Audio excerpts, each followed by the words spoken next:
Traverser ce désert est une étrange expérience. La marche est solitaire, mais on n'est pas seul. Chaque pas est un dialogue. On se surprend à éprouver la nature du sable, la texture des roches. On épouse la courbe de la piste, des oueds, la souplesse des acacias. Le désert est un monde secret qui ne parle qu'à ceux qui le foulent. Le chèche est la seule solution contre la morsure du soleil et du vent de sable. Enrouler ce turban est un art. Sa couleur est un code. Le blanc est signe de respect pour ceux qui vont vous offrir l'hospitalité.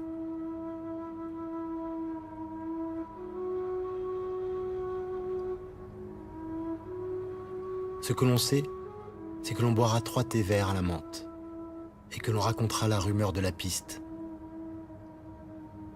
Le premier de ces thés sera amer comme la mort, le second doux comme la vie et le dernier sucré comme l'amour.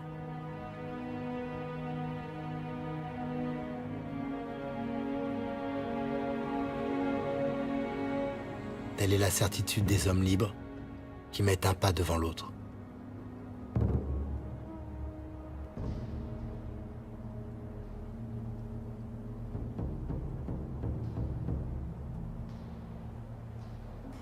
Mes pas m'ont conduit dans le Tassili Nadjer, un plateau de grès à plus de 1000 mètres d'altitude, entièrement sculpté, tailladé. Pendant des millions d'années, son sol a été raviné par les eaux. Puis, avec la sécheresse, ce fut au tour du vent d'user et de polir ses roches. Le froid de la nuit et le chaud du jour ont fait éclater ces pierres. Seul, dans cette immensité, j'ai vu la terre se transformer.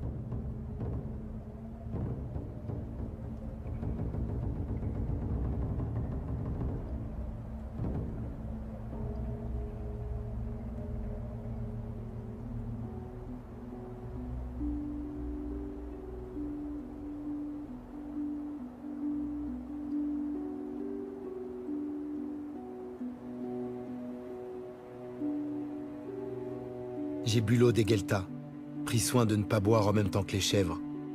Je voulais goûter cette vie si loin d'Alger, dans ce pays si grand qu'il semble un continent. En fait de chèvres, on croise de rares mouflons tant le relief est escarpé. À l'aube et au crépuscule, cet animal cherche l'eau et des plantes pour se nourrir. C'est près des Gueltas, ces réservoirs d'eau naturelle dans la roche, qu'il risque le plus d'être victime d'un homme. L'espèce est menacée et vit réfugiée dans ces régions.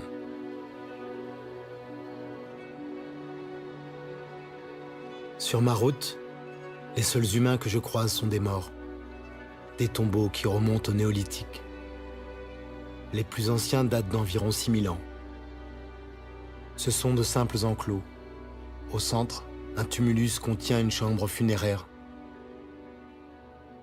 Seuls les hommes y sont enterrés, couchés sur le côté, la tête vers l'Orient.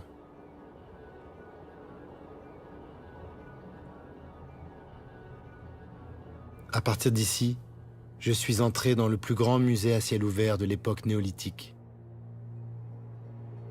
Il faut venir jusqu'ici pour le croire. Il faut voir la cité de Séphar, la plus grande cité troglodyte au monde.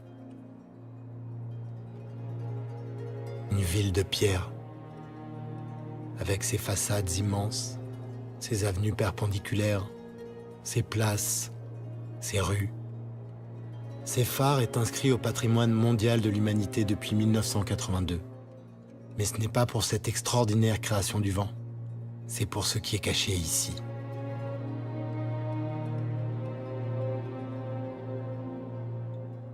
« 15 000 dessins et peintures rupestres ornent les murs de cette monumentale cité naturelle.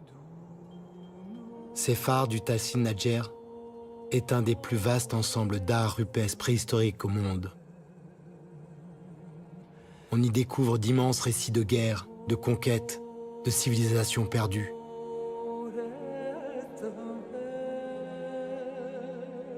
On découvre aussi combien ce désert n'a pas toujours été aride. C'était une savane, un monde peuplé de girafes, de buffles ou de rhinocéros. 15 000 œuvres qui racontent 6 000 ans de changement du climat, de migration de la faune et d'évolution de la vie humaine aux confins du Sahara, comme un grand livre du désert.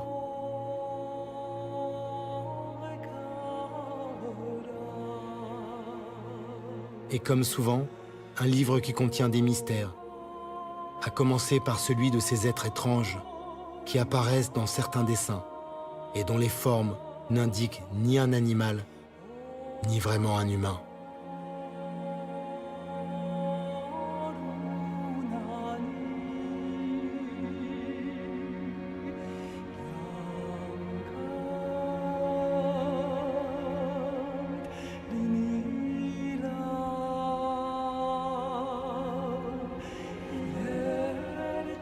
Rares sont les voyageurs qui s'aventurent au-delà de la cité de Séphar. Personne ou presque n'arrive jusqu'ici. Aux confins de l'Algérie, j'ai vu le Tadrart rouge. J'ai contemplé l'infinie beauté du monde pour m'en souvenir à jamais. Puis je me suis agenouillé et j'ai fermé les yeux.